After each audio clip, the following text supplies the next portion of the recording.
Hi friends, புஷ்பங்கள் பாகம் 4. இந்த கதையில் வருகின்ற சம்பவங்கள் எல்லாம் புரட்சியை செய்தால் அந்த குடும்பத்திற்கு என்னென்ன வேதனைகள், கஷ்டங்கள், நிம்மதி இல்லாத வாழ்க்கை வருகின்றன என்பதுதான் கதை. இது யாருக்கும் புண்படுத்தும் நோக்கம் இல்லாத கதையில் புரட்சி என்று போனால் குடும்பத்தில் இருக்கிறவர்கள் யாரும் நிம்மதியாக இருக்க முடியாது, வாழவும் முடியாது என்ற வகையில்தான் இந்த கதையில் இருக்கிறது. இந்த கதை பாருங்க எல்லோரும். புஷ்பங்கள். அவர் தலைமறைவாகி 15 நாட்கள் ஆயின. திடீரென்று ஒரு நாள் ஒரு பெண் வந்தாள். அவள் முழுக்க வேஷம் போட்டிருந்தாள்.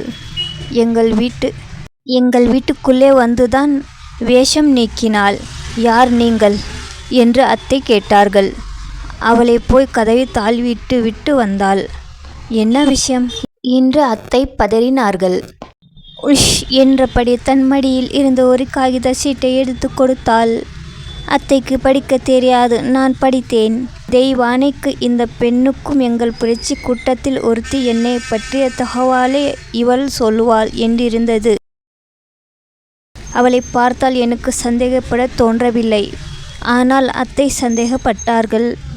குடும்பத்தில் ஒரு போலீசாரால் தேடப்படுகிறார் என்றால் யாரை பார்த்தாலும் சந்தேகம் வராதா? என்னை நீங்கள் நம்பலாம் என்றாள் அவள். காகித சீட்டை நான் மீண்டும் பார்த்தேன். என் அத்தானின் கையெழுத்துதான். சந்தேகமில்லை. இந்த கையெழுத்துக்காக எத்தனை முறை அவர் ஆசிரியரிடம் உதவி வாங்கி இருக்கிறார். உங்கள் பெயர் என்ன என்று கேட்டேன். சாந்தி என்றாள். எதற்கு இப்படி வேஷம் போட்டு வந்தாய் என்றேன். அது வேஷம், உங்களோடு கொஞ்சம் தனியாக பேச வேண்டும் என்றாள்.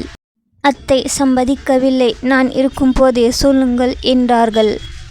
காதல் விஷயத்தை உங்களிடம் சொல்லலாமா என்று சிரித்தாள்.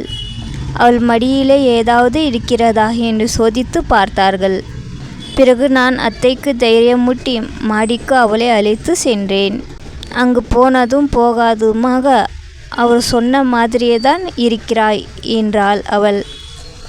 என்ன என்று கேட்டேன். அவருக்கு எப்போதும் உன் நினைவுதான்.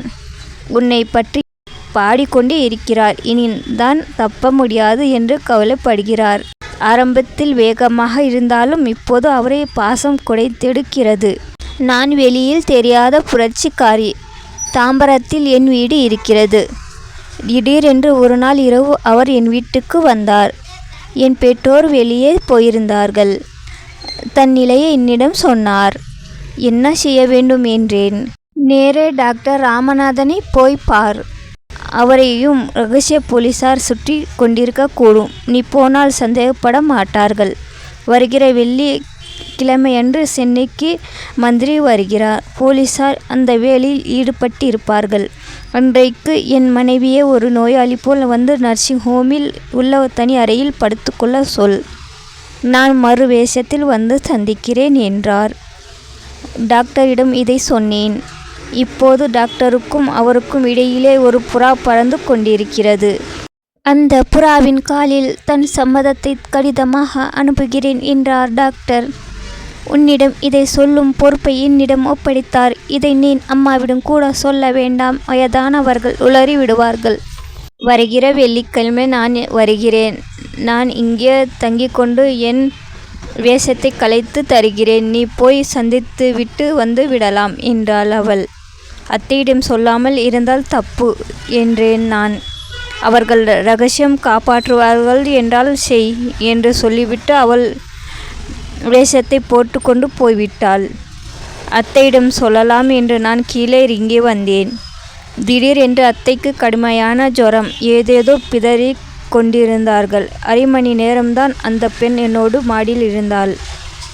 அதற்குள் அத்தைக்கு இப்படி இந்த நிலையில் அத்தையிடம் விஷயத்தை சொன்னால் இதையும் சேர்த்து உளறி தொலைத்தால் என்ன செய்வது? நான் சொல்லவில்லை. வீட்டில் வேலைக்காரியும் இல்லை. நானும் கல்யாணியும் சமையல் செய்தால் நாங்கள் சாப்பிடுவதே கஷ்டமாக இருக்கும்.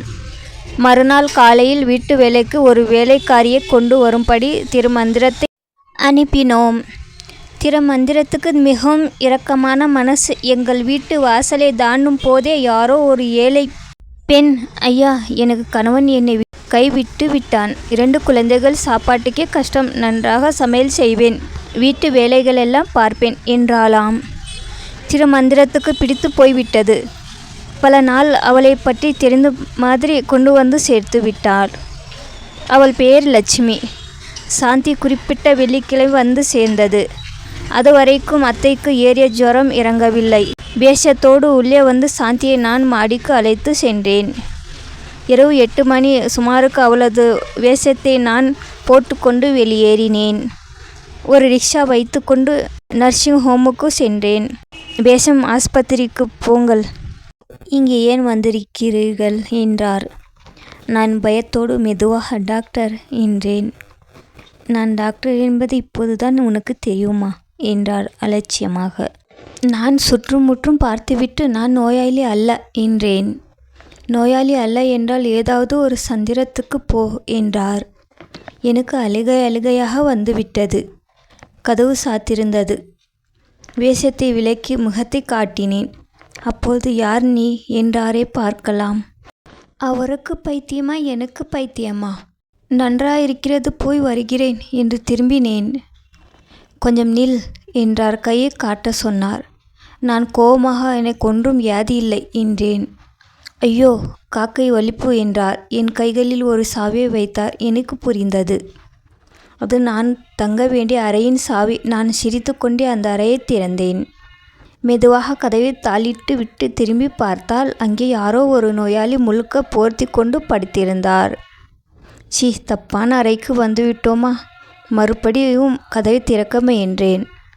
நில் என்று சொன்னபடி ஒரு கிழவன் படுக்கையில் இருந்து எழுந்து உட்கார்ந்தான். ஓடி வந்து என்னை கட்டி பிடித்தான். கூச்சல் போடாதே என்றான். கட்டிலே தள்ளினான். வேஷம் கலைந்தது. பார்த்தால் என் அத்தன். என்ன இது, கிழவர்களெல்லாம் வாலிபர்களாக நடக்கும் இந்த நாளில் நீங்கள் ஏன் இந்த வேஷம் போட்டு கொண்டீர்கள் என்றேன். அவர் பேசினார், அவ்வளோ பேசினார். பாவம் டாக்டர் வெளித்திண்ணையில் உட்கார்ந்தபடியே ஒரு சாந்தி முகூர்த்த பாட்டு பாடிக்கொண்டிருந்தார். பாட்டுக்கு பாட்டு, காவலுக்கு காவல் என்றிருந்தார்.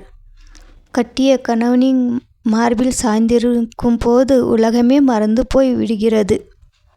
ஒரு நாள் கூட அதற்கு வாய்ப்பில்லாமல் போய்விடுமோ என்று நான் கலங்கினேன். இந்த ஒரு நாள் எனக்கு இன்ப திருநாள். வடமொழியில் புருஷன் என்ற வார்த்தைக்கு ஆத்மா என்று பொருள். ஒரு பொண்ணுக்கு ஆத்மாவே புருஷன்தானே. வெட்கத்தை விடுவதா, ஆசையை விடுவதா? இரண்டுமே 2 பக்கம் இருக்கட்டுமே. ஆசை விட்டால் வாழ்க்கை இல்லை, வெட்கத்தை விட்டால் பெண்மை இல்லை. அவர் பிடியிலிருந்து என்னால் நழுவ முடியவில்லை. எழுந்து செல்லவே மனமில்லை. இனி எப்போதோ என்று எண்ணிய போது அவர் மார்பிலே விழுந்து விம்மி விம்மி அழுது விட்டேன். நான் மீண்டும் மீண்டும் உன்னை சந்திப்பேன் என்று சொல்லிக்கொண்டே இருந்தார். வெளியிலே இரவு மணி 2 என்று டாக்டர் பாடினார். நான் பிரிய வேண்டிய நேரம் வந்துவிட்டது. சுகமான அனுபவங்களோடு அடிக்கடி அத்தானை சந்திக்க நல்ல இடம் என்ற முடிவோடு வேஷமை போட்டுக்கொண்டு நான் வெளியே வந்தேன். என்ன, வியாதி தீர்ந்துவிட்டதா? டிஸ்சார்ஜா என்றார் டாக்டர். நான் சிரித்ததை அவர் பார்த்திருக்க முடியாது. அவருக்கு மிகவும் வேண்டிய ரிக்ஷாவிலேயே என்னை அனுப்பி வைத்தார். இரவு 2 மணிக்கு நான் வீட்டுக்கு வந்து கதவை தட்டிய போது கதவை திறந்தவள் லட்சுமி. ஒரு இலை பேசுகிறது. நான் தான் வேலைக்காரி லட்சுமி. நான் என்ன வேலை இல்லாமல் இங்கே வந்தேன்? என்னை போலீசார் அல்லவா அனுப்பி வைத்தார்கள். வந்த உடனேயே எனக்கு ஒரு நல்ல விருந்து இங்கே கிடைத்தது. யாரோ ஒரு பெண் வந்து மாடிக்கு போனாள். இரவு 8 மணிக்கு அவள் திரும்ப போய்விட்டாள். 9 மணிக்கு சின்னம்மாவுக்கு சாப்பாடு போடலாம் என்று மேலே போனால் யாரோ வேறொரு பெண் படுத்திருக்கிறாள். நான் விடுவேனா? வேஷத்தை போட்டுக்கொண்டு தெய்வானை எங்கே போனாள் என்று நோட்டமிட்டேன். அவள் போக வேண்டியது நர்சிங் ஹோமுக்கு மட்டும்தானே. இந்த ராத்திரியில் அதை போலீஸுக்கு எப்படி தெரிவிப்பது? நாளை பார்த்து கொள்ளலாம் என்று இருந்து விட்டேன். கதை முடிந்தது. இதே கதை தொடரும். கதை பிடிச்சிருந்தா சப்ஸ்கிரைப், லைக், ஷேர், சப்போர்ட் பண்ணுங்கள். யாருக்கும் புண்படுத்தும் மாதிரி இந்த கதை இல்லை, இந்த கதை தான் இது. தேங்க்யூ ஃபார் வாட்சிங். இன்னொரு கதையில் சந்திக்கலாம். சப்ஸ்கிரைப், லைக், ஷேர், சப்போர்ட் பண்ணுங்கள்.